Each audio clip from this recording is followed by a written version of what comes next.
चुनाव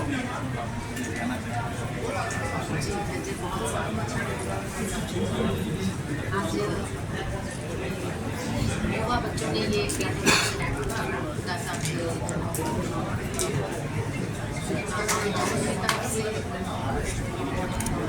गहराइयों से उन सभी का धन्यवाद करती हूँ जिन्होंने ये आयोजन किया और जिन्होंने आज प्लाटिंग किया।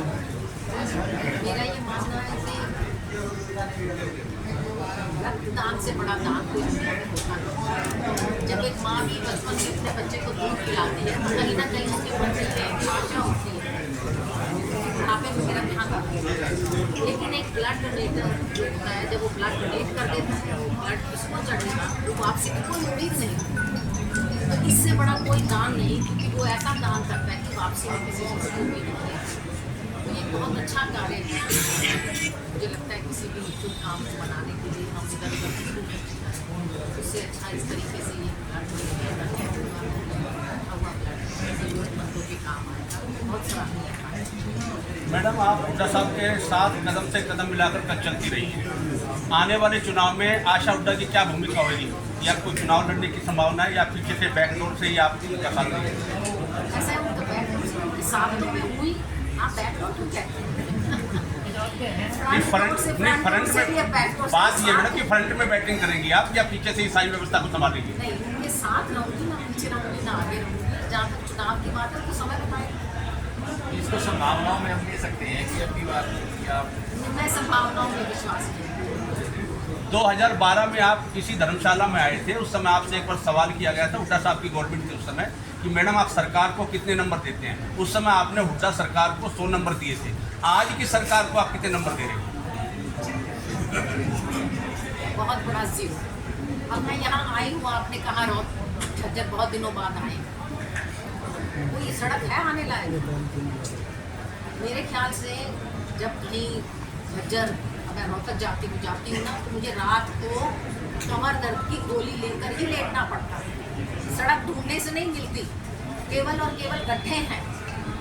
बनी हुई सड़क के ऊपर रिपेयर का काम नहीं कर सके, नई सड़क में क्या बताएं? ऐसी सरकार को क्या नंबर? आप तो रहते हैं झज्जर में, मुझसे बेहतर आप जानते हैं झज्जर के हालात।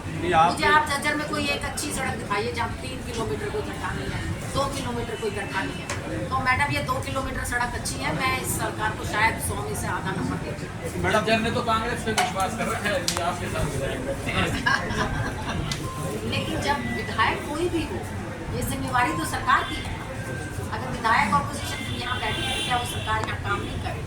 ये जिम्मेवारी तो आज के दिन सरकार की है कि इंफ्रास्ट्रक्चर अच्छा हो।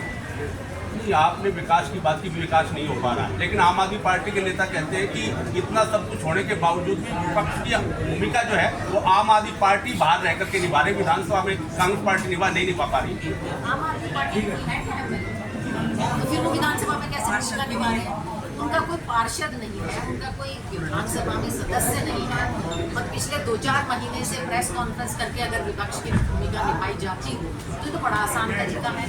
ये जो कांग्रेस के विधायक हैं, कांग्रेस के वर्कर हैं, पिछले 4.5 साल से सड़कों पे घूम रहे हैं, चाहे वो विपक्ष आपके समक्ष कार्यक्रम हो, चाहे भारत कार्यक्रम, चाहे कहीं बैठ के ग्रीवेंसेस सुनी हो, ये निभा रहे हैं ऐसा मेरा मानना है।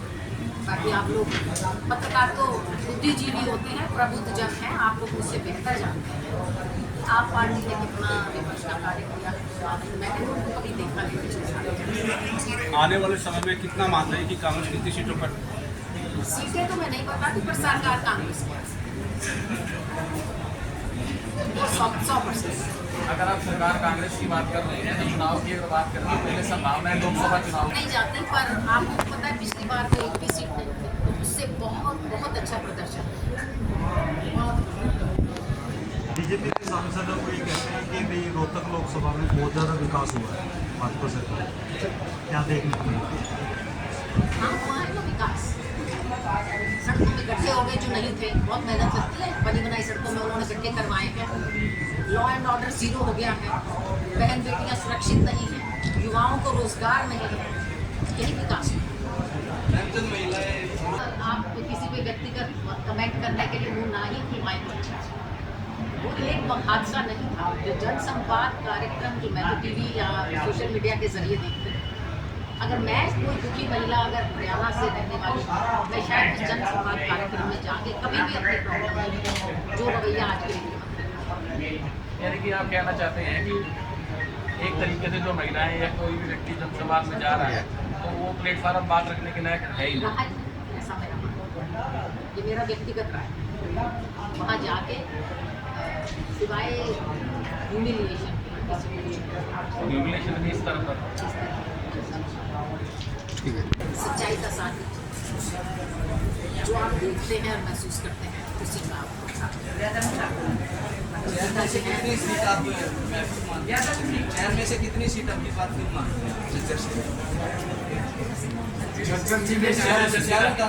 विधानसभा सीटें सारी कांग्रेस की हमारे भी सारी पहले की सब आगे की सभाएं थी। बाकी आपकी राजनीतिक पार्टी का जवाब देने के लिए हमारी गीता जी बैठी हैं।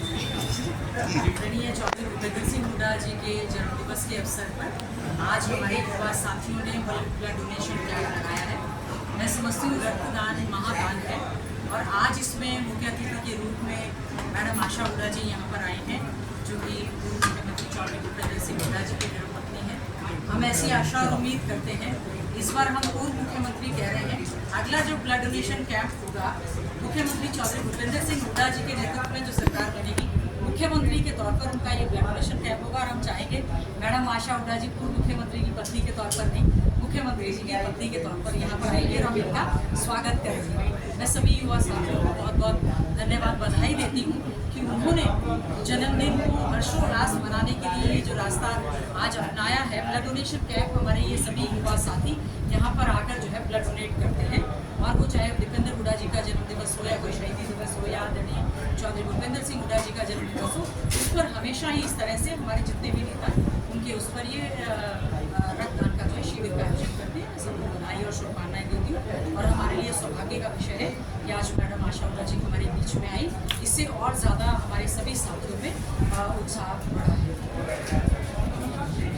ये पूरे प्रदेश के हालात हैं। इस समय जो बीजेपी जेजेपी की सरकार और नगर परिषद के चेयरमैन झज्जर में हैं, जो बद से बदतर हालत, न केवल सड़कों के सफाई के जो गंदगी के ढेर लगे हुए हैं, उससे जो है सारा का सारा वातावरण भी खराब हुआ है। बड़े बड़े नारे स्वच्छता की दीवारों पर लिखते हैं, बेटी बचाओ बेटी पढ़ाओ का लिखते हैं। एडवोकेसी केवल खर्चा उस पर करते हैं, कार्य सरकार नहीं कर रही। पूरी तरह से मैं समझती हूँ सरकार पूरी तरह से फेल है। कल जो है नगर परिषद झज्जर में पंडित श्री राम पार्क जो स्वतंत्रता सेनानियों के नाम से पार्क में जिस तरह से सरकार ने खुला करप्शन का खेल खेला है, सांसद भाई दीपेंद्र हुड्डा जी ने भी इस विषय को उठाया, हमने विधानसभा में उठाया।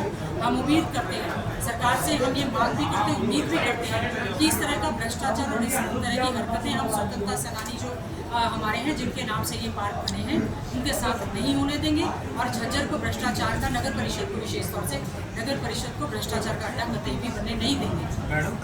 हम लोग उसमें बिल्कुल जाएंगे। कल देखिए आदरणीय चौधरी भूपेंद्र सिंह हुड्डा जी का जन्मदिवस है, जहाँ आपको बधाई देने जाएंगे। साथ ही साथ में उन तमाम सभी महान स्वतंत्रता सेनानियों को हम नमन करते हैं, जिसके नाम से हमने हमारे समय में आदरणीय चौधरी भूपेंद्र सिंह हुड्डा जी के कांग्रेस राज में, चाहे हमारा वो स्वतंत्रता सेनानी माथुराम पार्क है, चाहे हमारा स्वतंत्रता सेनानी राव मंगलीराम पार्क है, चाहे हमारा वो शहीदी पार्क है, या जो हमारा पंडित श्री राम जी के नाम से पार्क है, हमने जो बनाए और इस सरकार ने आने के बाद जो भेदभाव किया है, तो हम समझते हैं कल जो है नगर परिषद की जो मीटिंग होगी उसमें हम सरकार से उम्मीद करेंगे कि वो दूध का दूध और पानी का पानी करें, और जो अधिकारी और बीजेपी के नेता उसमें शामिल हैं उनका हम पर्दाफाश करने का काम करेंगे। नूह की हिंसा जो है, नूह जैसा हमारा शांति प्रिय जिला जिसमें कि जातीय हिंसा सरकार नहीं कंट्रोल कर पाई, this is the total administrative failure of the government. मुख्यमंत्री जी की खट्टर साहब की फेल्योर थी, और उसमें अनिल विज जी की होम मिनिस्टर साहब की फेल्योर थी। विधानसभा में आदरणीय चौधरी भूपेंद्र सिंह हुड्डा जी जो हमारे लीडर ऑफ अपोजिशन है, हमने पूरा विधानसभा में एडजर्नमेंट मोशन लगाया था कि नूह मेवात पर चर्चा की जाए कि हिंसा में बार बार हमारा प्रदेश क्यों जल रहा है। इस पर उन्होंने कोई रिप्लाई नहीं किया। हमने कहा कि संदीप सिंह का इस्तीफा लो, क्योंकि यौन शोषण के अपराध उस पर क्यों 700 पेज की चार्जशीट हो गई है। मुख्यमंत्री जी ने कहा नहीं लूंगा नहीं लूंगा नहीं लूंगा, और मुख्यमंत्री जी आज कह रहे हैं मोनू मानेसर के लिए कि दोषी होगा तो सजा होगी, क्लियर होगा तो हो जाएगा। ऐसे ही उनके सांसद हैं, ऐसे ही मुख्यमंत्री हैं। हमें सरकार से, बीजेपी जेजेपी से ना बहन बेटियों को, ना युवाओं को, ना व्यापारियों को, ना कर्मचारियों को, ना दलितों को, ना आम नागरिक को। हमें इनसे कोई उम्मीद नहीं है।